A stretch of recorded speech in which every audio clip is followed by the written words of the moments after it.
제가 어제 저녁에 설교를 이렇게 준비해 놓고 10시에 컴퓨터 저장을 잘못해 가지고 설교를 싹 날려 먹었어요. 그리고 다시 설교를 준비했습니다. 잠을 한숨도 못 잤습니다. 그래서 그런지 오늘 여러분들이 얼마나 예쁘게 보이는지 오늘 하나님께서 은혜를 주실 줄 믿습니다. 사복음서에 보면 예수님은 이 마르다, 마리아, 나사로 3남매인데 이 가정을 매우 특별하게 생각하셨던 것 같아요. 그런 장면들이 사복음서 안에 고스란히 남아 있습니다. 자, 요한복음 11장 3절 보실까요? 자, 이 장면은 마르다와 마리아 오라버니 이름이 나사로인데 나사로가 병들어 죽게 되었을 때 사람들이 예수를 찾아와서 이렇게 말하는 거예요. 자, 보십시오. 이르되 주여 보시옵소서. 사랑하시는 자가 병들었나이다. 나사로가 병들었다는 것을 사랑하시는 자가 병들었다. 자, 5절도 보실까? 5절도 보시면 한번 읽어보겠습니다. 시작. 예수께서 본래 마르다와 그 동생과 나사로를 어떻게 하셨다고요? 사랑하셨다는 거예요. 굉장히 여러분 이례적인 표현이에요. 사랑하셨다는 겁니다. 무슨 말이냐? 이 가정은 예수님으로부터 특별히 사랑을 받는 가정. 얼마나 좋았을까? 그래서 예수님이 나사로를 살려주시는 겁니다. 여러분의 가정도 예수님께 특별히 사랑을 받는 가정 되시기를 간절히 축원합니다. 사랑받는 게 너무 중요해요. 누구로부터? 예수님으로부터. 자, 이 한 장을 12장 요한복음 10 넘기셔서 12장에 보면 여기도 아주 특별한 사건이 나옵니다. 이 가정의 이야기가 나와요. 예수님을 너무너무 사랑한 마리아가 예수님께 향유를 부은 사건을 요한복음 12장에서 기록하고 있습니다. 이 도유 사건이라고 부르는데 얼마나 예수님을 사랑했는지 향유를 부었어요. 자, 그런데 이 사건이 어디에서 일어났느냐? 베다니에서. 베다니는 예루살렘에서 약 3km에서 5km 정도 떨어진 아주 작은 시골 동네였습니다. 이 동네에 마르다, 마리아, 나사로가 살고 있었어요. 그런데 예수님이 이 베다니에 자주 가셨다고 사복음서에 기록하고 있습니다. 얼마나 자주 가셨느냐? 사복음서를 종합해 보니까 한 10번 정도 가셨어요. 10번 정도. 그러니까 여러분 이 사복음서에 10번 정도 가셨다면 엄청나게 많이 가신 거예요. 그 정도로 예수님은 이 가정에 대한 아주 특별한 애정을 가지고 있었다. 자, 오늘 본문 38절 볼까요? 띄워보시면 예수께서 한 마을에 들어가심에 마르다라 이름하는 한 여자가 자기 집으로 영접하는 거예요. 영접했다는 거예요. 영접하다란 말이 굉장히 중요한 말입니다. 영접하다란 말은 기쁜 마음으로 극진히 환대하다, 대접하다 이런 뜻입니다. 마르다가 예수님을 너무 사랑하니까 예수님을 극진히 환대했어요. 환영했어요. 아마 이제 오늘 본문 내용을 쭉 보면 마르다는 아주 성격이 진취적이고 일하기를 좋아하고 아마 이런 사람이었던 것 같아요. 주도적으로 앞장서서 어떤 일을 해 나가는 그런 여성이었습니다. 그래서 이 주도적으로 예수님을 맞아들이고 예수님을 영접한 겁니다. 자, 이렇게 예수님을 대접했던 장면은 아까 앞에서 말씀드렸던 요한복음 12장에도 나와요. 자, 다시 한번 보시면 12장 1절부터 3절 한번 띄워보실까요? 여러분 눈으로 보십시오. 자, 이 말씀은 어떤 말씀이냐면 예수님이 마르다와 마리아의 오라비 나사로라고 그랬는데 나사로를 살리시고 난 직후에 일어난 사건인데 이 나사로를 살려주셨잖아요. 얼마나 귀합니까? 그러니까 너무너무 감사해가지고 이 가정이 예수님을 자기 집으로 다시 초청해서 대접을 하는 겁니다. 그런데 이때 마리아가 아까 말씀드렸죠. 지극히 비싼 향유를 예수님의 발에 붓고 자기 머리털로 예수님의 발을 닦은 거예요. 놀라운 이야기죠, 그렇죠? 이야기에 대해서는 다음에 한번 설교하도록 하고. 자, 그런데 그때 언니 마르다는 뭘 하고 있었냐? 자, 2절 한번 보십시오. 제가 읽어드릴게요. 거기서 예수를 위하여 잔치할세. 마르다는 뭘 하고 있었다고요? 일을 했다. 일을 했다는 말은 오늘 본문에서 나오는 것과 같이 예수님을 대접하는 음식을 만드는 그런 일을 했다고 볼 수가 있어요. 이렇게 마르다가 예수님을 대접하는 것은 어떤 면에서 보면은 하나님이 주시는 마음인 것 같아요. 이게 대접하는 게 있잖아요. 쉽게 안 되거든요. 그러니까 제가 은사라고도 표현합니다. 그러니까 너무너무 귀한 마음이죠. 하나님이 부어주시는 마음이 없으면 남을 대접할 수 있습니까? 못하죠. 우리 성도들 가운데도 남을 대접하는 일을 아주 기쁜 마음으로 여기시는 분들이 좀 들어있는 것 같아요. 그런데 여러분, 그 대접하는 일은 성경에서 매우 중요하게 생각합니다. 성경이. 아브라함은 지나가는 나그네를 환대하다가 하나님의 사자, 천사들을 만나요. 히브리서 13장 2절 보실까요? 이렇게 되어 있어요. 손님 대접하기를 잊지 말라. 이로써 부지 중에 천사들을 대접한 이들이 있었느니라. 여러분, 천사들을 부지 중에 대접한 사람이 누굽니까? 바로 아브라함이에요. 그래서 대접하고 환대하는 것은 믿음 안에서 너무나 중요합니다. 자, 로마서 12장 13절도 보실까요? 보시면 성도들의 쓸 것을 공급하며 손 대접하기를 어떻게 하라고요? 힘쓰라는 거, 힘쓰라. 손님 대접하기를 힘쓰는 것은 마치 예수님을 대접하는 것과 같다. 이런 취지로 말씀을 기록하고 있어요. 그러니까 남을 대접하고 남을 귀하게 여기고 이렇게 하는 건 너무나 중요한 겁니다. 환대하는 것. 아마 이런 마음으로 마르다는 예수님을 영접하고 환대하고 극진히 대접하려고 했던 것 같아요. 자, 그런데 오늘 본문에 보면 이런 기쁜 마음으로 예수님을 모시고 이 마르다가 열심히 일을 하는데 이 동생 마리아는 언니의 일을 돕지 않고 어떻게 한다고요? 아무 일도 안 하고 얄밉게 예수님의 발 앞에 앉아가지고 예수님의 말씀만 듣는 거예요. 그러니까 이 주도적으로 일을 잘하는 마르다가 이 마리아를 보니까 어떻겠어요? 너무너무 답답하겠죠. 아니, 저러고 지금 있을 때가 아니고 지금은 뭐 하는 시간이에요? 예수님을 대접하는 시간이다 이거예요. 그러면 우리 자매가 힘을 합쳐가지고 어떻게 해야 됩니까? 예수님을 더 잘 대접하도록 이렇게 힘을 쏟아야 되는데 마리아가 예수님의 발 앞에 앉아가지고 말씀만 듣고 있는 겁니다. 그래서 이 장면을 보고 아마 마르다는 성격이 좀 급했던 것 같아요. 그래서 이 속에서 뭔가 욱하는 것이 올라왔던 것 같습니다. 그래서 예수님께 찾아가서 이렇게 부탁합니다. 예수님, 내 동생 마리아에게 그렇게 앉아있지 말고 예수님의 발치에 앉아있지 말고 나를 도울 수 있도록 좀 명령을 해 주십시오. 이렇게 부탁을 한단 말이에요. 그런데 예수님이 그 부탁을 들어주지 않고 이렇게 말씀하십니다. 마르다야 마르다야, 뭔가 많이 하려고 하지 말고 몇 가지만 하든지 혹 한 가지만 해도 나는 족하다. 한 개만 가져와도 밥 한 그릇만 돼도 나는 만족한다. 간단하게 해라. 간단하게 해라. 우리 신방을 예전에 신방할 때 예전 대신방 하면은 집에서 식사를 했잖아요. 그죠? 제가 부목사 처음 할 때만 해도 집에서 식사 대접하시는 분들이 많았습니다. 대신방 할 때 그 곤욕이에요. 집집마다 가는데 다 먹어야 되거든요. 그래서 옛날에는 목회를 먹회라고 그랬어요. 잘 먹어야 좋아하니까. 제가 우리 교회 와가지고 첫 번째 대신방 할 때 첫째 날 7집을 했어요. 7집을 했는데 그래서 처음 봤거든요. 안동식회가 나왔는데 7집 다 나왔어. 제가 하루 만에 적응했다 아닙니까? 하루 만에 먹다 보니까 맛이 들었어요. 간단하게 해야 되는데 이게 대접하는 사람 입장에서는 간단하게 됩니까? 안 됩니까? 잘 안 돼요. 예수님이 한 가지만 해도 족하다. 간단하게 해라. 그러시면서 하시는 말씀이 이런 말씀을 하십니다. 마리아는 너보다 좋은 것을 택하였으니 이 즐거움을 뺏기지 아니하리라. 이런 말씀을 딱 주신단 말이에요.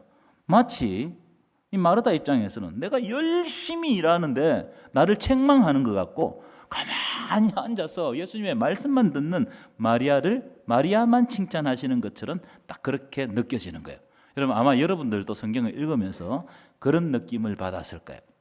자, 오늘 말씀은 두 가지 관점을 가지고 여러분들과 말씀을 한번 풀어가려고 합니다. 첫 번째 관점 뭐냐면은 이 사건을 통해서 우리는 뭘 우리에게 질문해야 되느냐? 나는 누구를 바라보고 있는가? 나는 누구를 주목하고 있는가? 이걸 자기 자신에게 물어야 된다는 거예요. 여러분 오늘 본문에 나오는 이 마르다를 한번 가만히 여러분 이 본문을 살펴보십시오.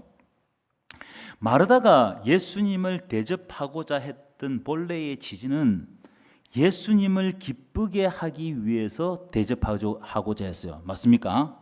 예수님을 위해서 한 겁니다. 다시 말하면 예수를 위해서 일을 시작한 거예요. 그래서 너무나 기뻤습니다. 그런데 일을 하다 보니까 어느 순간 마리아의 눈에 예수님이 안 보이는 거예요. 예수님을 주목하지 못하는 거예요. 일에 주목하는 거예요. 예수님을 위해서 일하기 시작했는데 예수님께 집중하지 못하고 그렇게 되니까 어떻게 되느냐? 오히려 불평이 나오고 분노가 표출된단 말이에요. 여러분, 이럴 때가 많아요. 우리가 섬길 때도 이럴 때가 많단 말이에요. 자, 40절 안 볼까요? 40절 한번 읽어볼까요? 시작. 마르다는 준비하는 일이 많아 마음이 됐습니다. 마음이 어떻다고요? 마음이 분주해요. 이 분주하다는 단어도 굉장히 중요한 단어인데 어떤 뜻을 가지고 있느냐 하면 사방에서 막 끌어당기다, 마음이 사방으로 찢어지다, 이런 뜻을 가지고 있는 단어가 분주해요. 분주하다는 뜻입니다. 무슨 말입니까?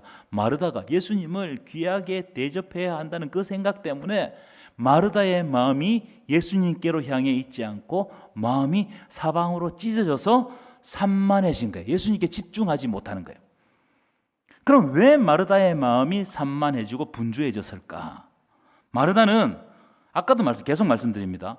예수님을 위해서 많은 것을 준비했기 때문입니다. 많은 것을. 그래서 여러분, 많은 것을 준비하면 할 일이 많아요, 적어요? 많아지겠죠. 할 일이 많아지니까 분주해지는 거예요. 그러니까 자연스럽게 마음이 사방으로 찢어지고 산만해지고, 그렇기 때문에 예수님께 집중해야 되는데, 이건 예수님을 위해서 하는 일이거든요. 근데 예수님께 집중해야 되는데 일이 많아지고 산만해지니까 예수님께 집중을 못하는 거예요. 여러분, 우리도 이럴 때가 있습니까? 없습니까? 있어요. 어떤 때는 우리가 우리에게 맡겨주신 섬김에 막 집중하다 보면 예수님은 온데간데 없게 사라져버리고 일만 남아버려요. 그래서 어떻게 되느냐? 자꾸 분노가 표출되고 짜증이 나고 원망이 생기는 거예요. 지금 이 마르다의 상태입니다.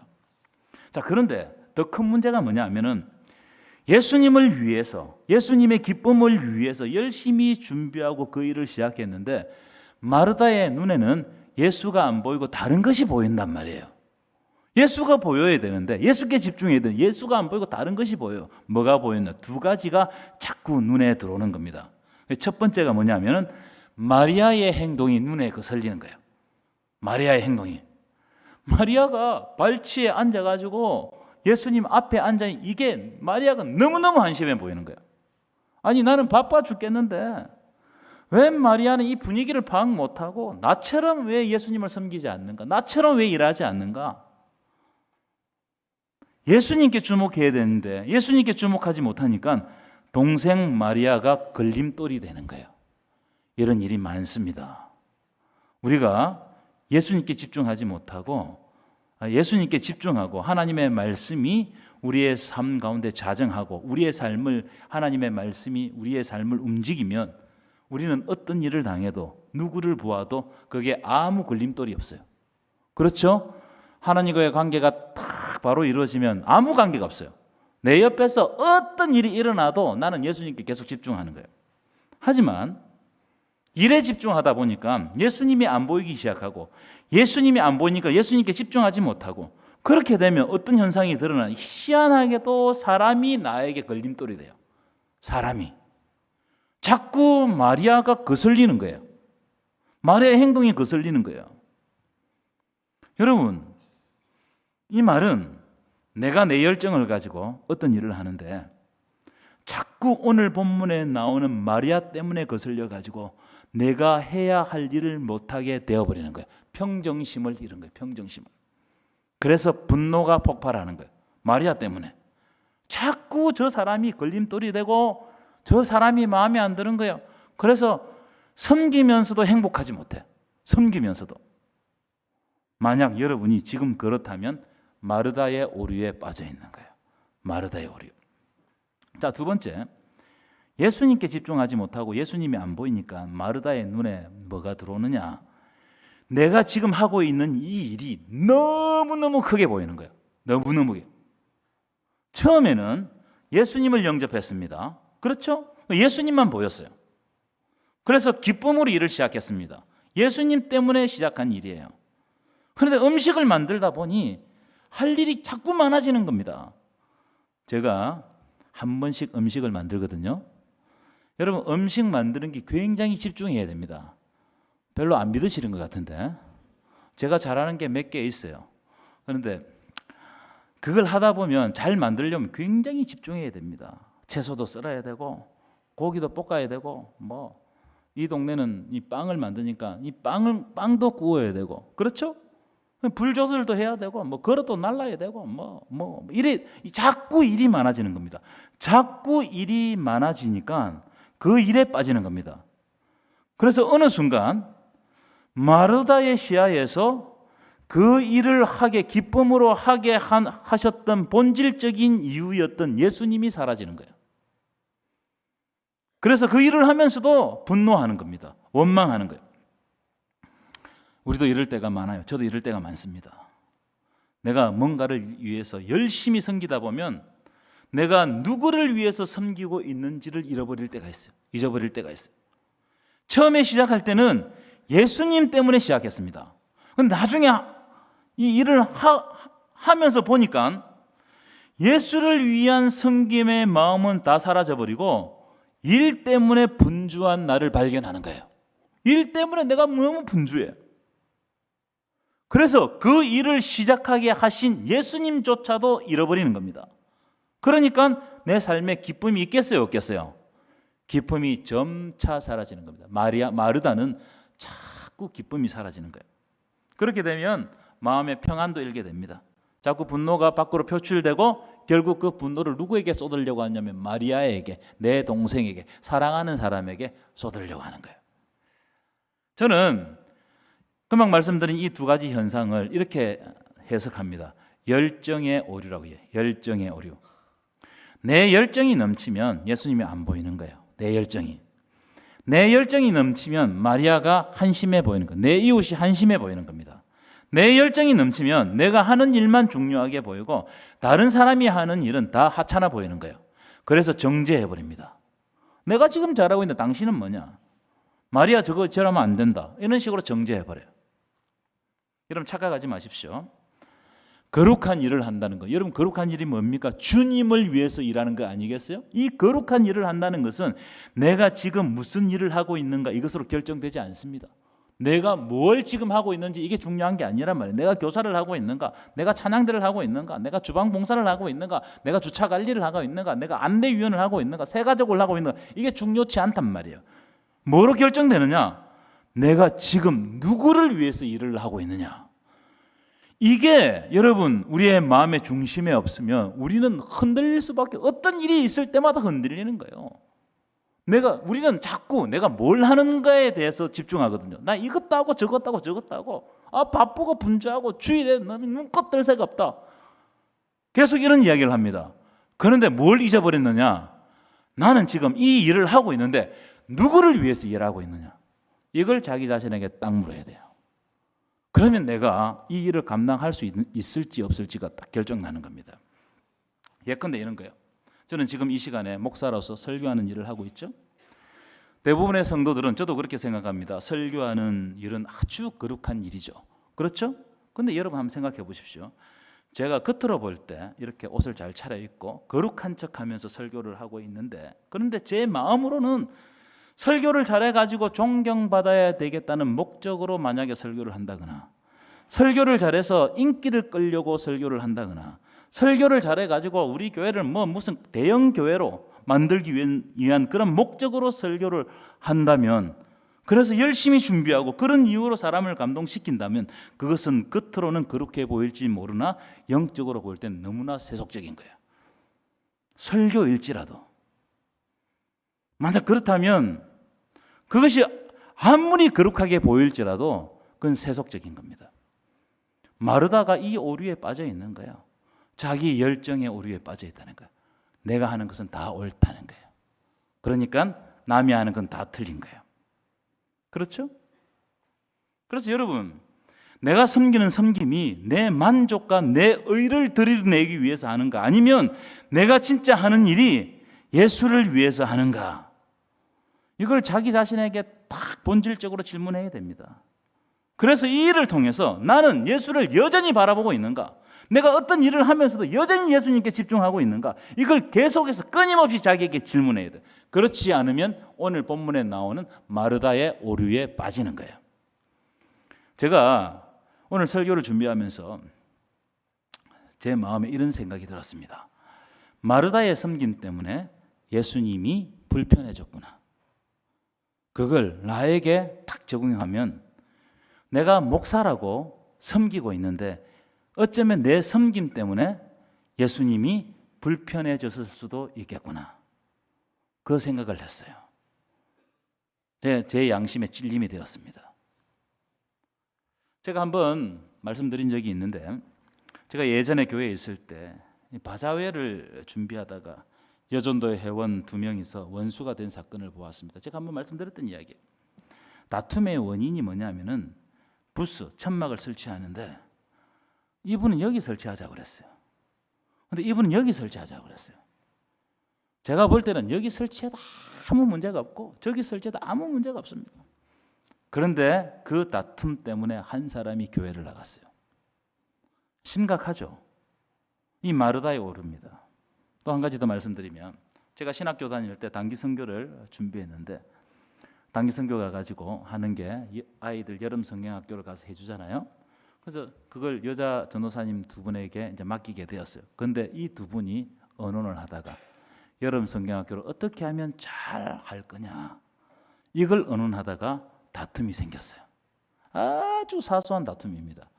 풍선을 뭘 살 거냐, 어떤 걸 사용할 거냐, 길쭉한 거 있잖아요, 그죠? 그거 사용할 거냐, 아니면 동그란 거 살 거냐. 이것 때문에 다툼이 생겼어요. 그 일 때문에 한 분이 단기 선교를 포기했어요. 실제로 있었던 일입니다. 여러분, 이 이야기 여러분 웃죠? 우리 교회 가운데도 있다고 생각해요. 여러분 가운데도 있다고 생각해요. 가만히 생각해 보십시오. 처음에는 예수를 위해서 일을 합니다. 그런데 일을 하다 보니까 자꾸 마리아가 눈에 걸리는 거예요. 그리고 내가 하는 일 때문에 마음이 분주해져서 예수님께 집중하지 못하는 거예요. 여러분, 제가 지금 말씀드리는 것은 섬기다가 싸우지 마라 이런 이야기를 하는 게 아니에요. 자신이 없거나 아예 섬기지 마라 이런 이야기를 하는 것도 아닙니다. 지금 제가 말씀드린 것은 내가 지금 누구를 위해서 일하는가, 내가 어디에 집중하고 있는가, 이 말씀을 드리고 있는 겁니다. 빌립보서 1장을 여러분 오늘 가셔서 한번 좀 이렇게 한번 보셨으면 좋겠는데, 빌립보서 1장에 보면 바울이 이런 이야기를 해요. 여러분, 빌립보서는 옥중서신 아니겠습니까? 옥중서신이란 말은 감옥에서 편지를 쓴 거예요. 바울의 상황이 별로 안 좋았어요. 그런데 바울이 빌립보서를 딱 보내면서 뭐라고 이야기하냐면 내가 기뻐하고 기뻐한다는 거예요. 그럼 왜 기뻐하고 기뻐하느냐? 2가지 때문에 1장에 기뻐하고 기뻐한다는 거예요. 첫 번째, 내가 감옥에 갇힘으로 이제 복음을 전하지 못할 줄 알았는데 바울이 감옥에 갇혔지만 여전히 복음을 전할 수 있게 되었어요. 왜냐하면 재판 준비를 위해서 사람들이 막 찾아오는 겁니다. 그러니까 그 사람들에게 내 변론을 해야 되니까 내가 왜 사로잡혔는지, 내가 지금 어떻게 예수를 믿었는지, 또 어떻게 예수를 증거했는지, 그리고 예수님이 나와 어떻게 동행했는지, 나를 어떻게 만나 주셨는지, 이걸 합법적으로 나를 지키는 군인들, 시위대들과 날 재판하러 찾아오는 검사들, 지금으로 말하는 변호사들에게 합법적으로 복음을 딱 전하게 되었어요. 놀라운 일이죠. 여러분, 감옥에 갇히면 복음을 전하지 못하는 거잖아요. 근데 하나님이 이 상황을 딱 바꾸시니까 감옥에 잡히니까 합법적으로 더 복음이 풍성해지더라는 겁니다. 이 소식을 듣고 빌립보 교회 성도들이 바울 때문에 바울 선생님이 감옥에 잡히면 이제 복음을 전하지 못할 줄 알았는데 감옥에 잡혔는데도 복음이 증거되더라. 그래서 이 소식을 듣고 빌립보 교회 성도들이 너무나 담대하게 복음을 전하더라는 소식을 딱 듣고 기뻐하고 기뻐했다는 거예요. 놀라운 일이죠. 여러분, 하나님이 함께 하시면 상황을 바꾸십니다. 아멘이십니까? 그래서 그 일이 내가 걱정하는 일이 되지 않고 하나님이 기뻐하시는 일이 딱 되어버려요. 이것 때문에 기뻐하는 거예요. 자, 2번째, 왜 기뻐했느냐? 이건 아주 재미난 이야기인데, 이 바울을 따라다니면서 시기하고 미워하는 사람이 있었어요. 우리도 다 시기하고 미워하는 사람이 있습니다. 그런데 이 사람들이 바울이 갇혔다는 소식을 듣고 바울에게 괴로움을 더하게 하려고 순수하지 못한 마음으로 복음을 전하는 거예요. 그래서 바울이 이 소식을 듣고 어떻게 반응하느냐? 여러분 같으면 어떻게 반응하겠어요? 에? 아무리 복음을 전해도 아이고 저 사람 인간 안 된다 이렇게 하지 않겠어요? 그런데 바울이 이 상황을 어떻게 딱 받아들이냐? 다툼과 시기로 하든 참 마음으로 하든 전파되는 것은 그리스도니 이로써 나는 기뻐하고 기뻐하겠다는 거예요. 여러분 이런 장면을 보면 바울의 영성이 대단한 겁니다. 여러분 여기서 알 수 있는 바울의 비전이 뭡니까? 오직 예수 그리스도예요. 그 사람들이 나를 미워해가지고 경쟁적으로 바울의 어떤 그 명성을 떨어뜨리기 위해서 복음을 전해도 예수가 전거된다면 나는 그것으로 기뻐하고 기뻐하겠다는 거예요. 여러분 바울의 비전은 예수였어요. 예수. 이게 바울의 비전입니다. 여러분의 비전은 어디 있습니까? 오늘 본문으로 말하면 마리아 때문에 시험 들지 않겠다는 거예요. 오히려 마리아가 무슨 일을 하든지 나는 기뻐하고 기뻐하겠다는 거예요. 왜요? 내가 예수님께 집중하고 있기 때문에. 이런 이야기입니다. 여러분 이런 은혜가 있기를 간절히 축원합니다. 절대로 사람 때문에 상황 때문에 일 때문에 시험 들지 않겠다고 오늘 이 시간 결단해야 돼요. 왜냐하면 우리가 섬기면 여러 가지 상황 내가 원하지 않는 일들이 너무너무 닥쳐오고 나에게 시험되는 일들, 시험되는 사람들이 너무 많습니다. 그래서 오늘 말씀을 들은 여러분들은 내가 이렇게 섬기다 보면 나의 앞을 가로막고 예수님께 집중하지 못하게 만드는 일들이 너무나 많을 텐데 그런 일이 있더라도 내가 시험 들지 않겠다고 결단해야 돼요. 아멘 좀 하세요. 지금 오늘 본문은 예수를 바라보라는 겁니다.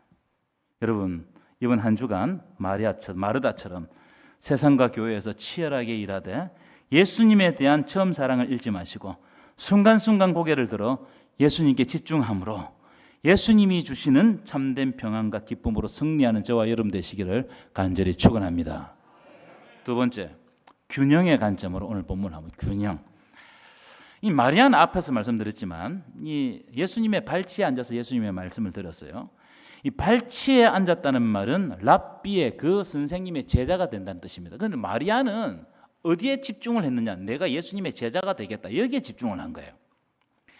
여러분 균형이 무너지면 다 무너져요. 균형이 무너지면 자전거 하나를 타더라도 균형을 잡지 못하면 탈 수 있어요? 없어요? 못합니다. 그렇죠? 자동차, 비행기 다 마찬가지예요. 균형이 깨지면 이거 뭐 난리 나는 겁니다. 그림을 보여주실까요? 지금 보시는 그림은 배의 평형수, 배의 균형을 잡아주는 물입니다. 지금 오른쪽 사진은 이제 부두에 도착하면 평형수를 빼는 거예요. 또 출발하기 전에 넣고 가는 겁니다. 여러분 아무리 큰 배라도 균형을 잡지 못하고 기울어지면 그 배 쓸모 있어요? 없어요? 없습니다. 그런데 그 배 속에 균형을 잡아주는 평행수, 즉 물이 있으면 그 배는 어떤 파도가 쳐도 배 안에 물이 균형을 잡아주기 때문에 절대로 전복되지 않아요.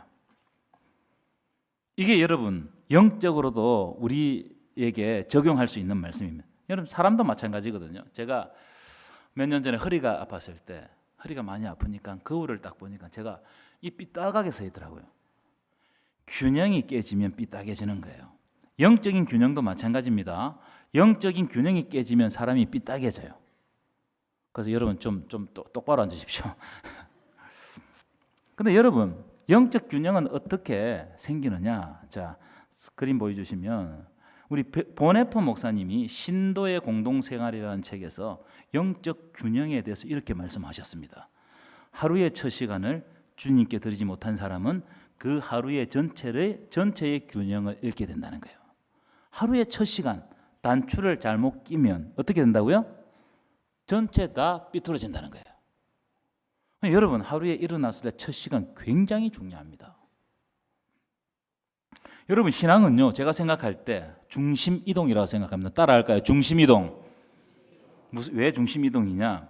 내 중심 생활에서 그리스도의 중심으로 이동하는 거예요. 예수 중심으로 이동하는 겁니다. 우리 삶의 중심의 축을 과감하게 예수님께로 이동할 때 그때부터 영적인 균형이 잡히는 거예요. 누가 균형을 잡아주시기 때문에? 내 안에 계신 예수님이 균형을 잡아주시기 때문에 균형이 잡히는 겁니다. 그래서 마리아는 다른 어떤 일보다 예수님의 발치에 앉아 자기의 삶의 중심을 예수님께 옮기기로 작정을 해버렸어요. 여러분에게도 이런 작정이 있기를 간절히 축원합니다. 이게 있어야 돼요. 그래서 예수님이 뭐라고 말씀하시냐? 42절 보여주시면 마리아는 이 좋은 편을 택하였으니 빼앗기지 아니하리라. 이게 더 좋은 거란 말이에요. 무슨 말이냐? 마리아는 자기가 선택할 수 있는 여러 가지 선택지 중에 가장 좋은 것을 선택했다는 거예요. 뭘 선택했느냐? 예수님과 친밀하기, 예수님의 말씀을 듣기, 이걸 선택한 거예요. 왜요? 여러분, 영적 균형은 예수님과 친밀함, 다시 말해서 예수님과 가까워짐으로부터 생기는 거예요. 영적 균형이 어떻게 생기느냐? 예수님과 친해질 때 생기는 겁니다. 예수님이 내 안에 살아 역사하시면 균형이 잡히는 거예요. 질서가 잡히는 거예요. 여러분, 영적 균형은 내 스스로 잡는 게 아닙니다. 마치 아까 말씀드렸죠. 평행수처럼 내 속에 거하는 예수님이 우리의 삶의 균형을 말씀 가운데 잡아주시는 거예요. 이것을 오늘 본문이 우리들에게 딱 비춰주는 겁니다. 그러면서 너희들은 영적으로 균형이 바로 서 있느냐? 41절 볼까요? 41절 함께 읽어보겠습니다. 시작. 주께서 대답하여 이르시되 마르다야 마르다야 네가 많은 일로 염려하고 근심하나. 이름을 두 번 부르는 것은 굉장히 근심하면서 예수님이 말씀하는 거예요. 자, 보십시오. 염려하고 근심한다는 거예요. 염려하다는 말은 마음이 쪼개졌어요. 평정심을 잃어버렸어요. 근심하다는 말은 소란스러워요. 웅성웅성거리는 겁니다. 이 무슨 이야기입니까? 네가 지금 분주하고 일이 너무너무 많기 때문에 네 마음이 쪼개지고 평정심을 잃고 특별히 너의 영적 상태가 소란스럽다는 거예요. 여러분, 자꾸 웅성거리고 내 삶이 소란스럽고 복잡하고 이러면 예수님의 말씀이 안 들린단 말이에요. 예수님과 친밀함이 깨진단 말이에요. 여러분, 균형은 내가 내 힘을 빼고 은혜를 공급받을 때 균형이 생기는 겁니다. 은혜를 공급받지 않으면 절대로 평안을 누릴 수 없는 거예요. 그래서 우리는 선택해야 돼요. 마리아는 좋은 편을 선택했습니다. 영적 균형을 잡기 위해서 예수님께로 자꾸 중심 이동을 해가서 예수님과 더 친밀해지는 거예요. 이 좋은 편을 선택했다는 거예요. 여러분은 무엇을 선택하고 있습니까? 뭘 선택하고 있어요? 자꾸 예수님과 멀어지는 걸 선택하고 있지 않습니까?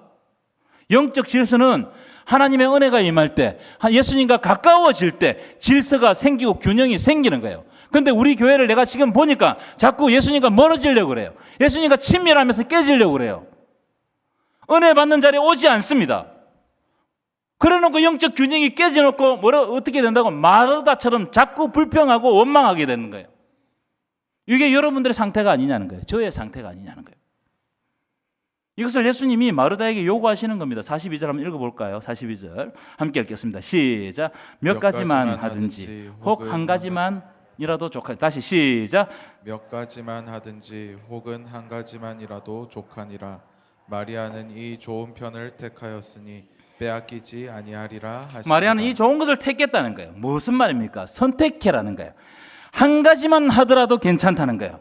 여러 가지 하려고 하지 말고 분주하게 움직이지 말고 네가 예수님으로부터 오는 은혜를 누리는 그 길을 선택하라는 거예요. 지금 우리에게 이렇게 말씀하고 있습니다. 그래서 예수님의 발치에 앉아야 되는 거예요.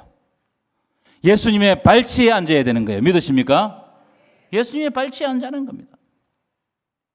예수님은 이 마르다의 선택을 두고 빼앗기지 아니한다고 선언하셨어요. 반면 마르다는 환경의 마음을 뺏겼어요. 분주함의 평안을 뺏겼어요.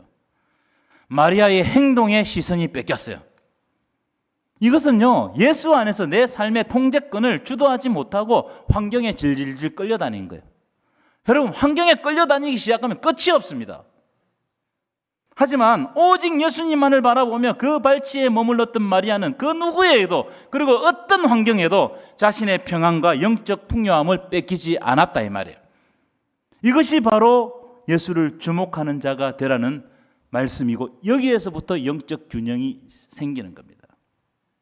여러분, 내 삶 가운데 수많은 소음이 나를 사방에서 끌어당겨도 내 시선이 주님께 고정되어 있으면 세상은 내 평안을 빼앗아갈 수가 없습니다. 믿으십니까?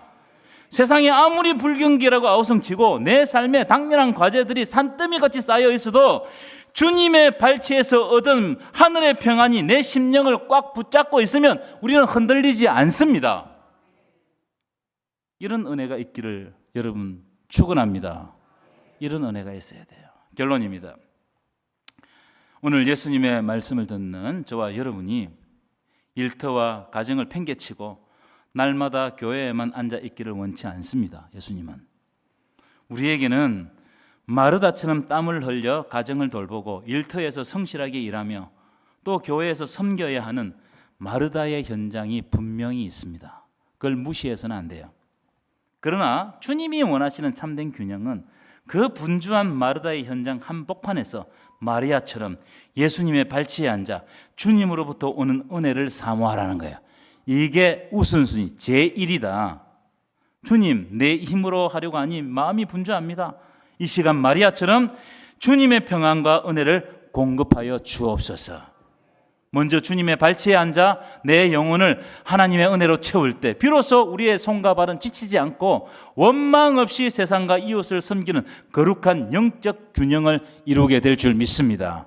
여러분, 이번 한 주간 수없이 많은 바쁜 일상 가운데서도 의지적으로 마리아의 행동을 선택함으로 세상이 빼앗을 수 없는 참된 영적 균형과 평안을 누리는 모든 성도들 되시기를 간절히 축원합니다.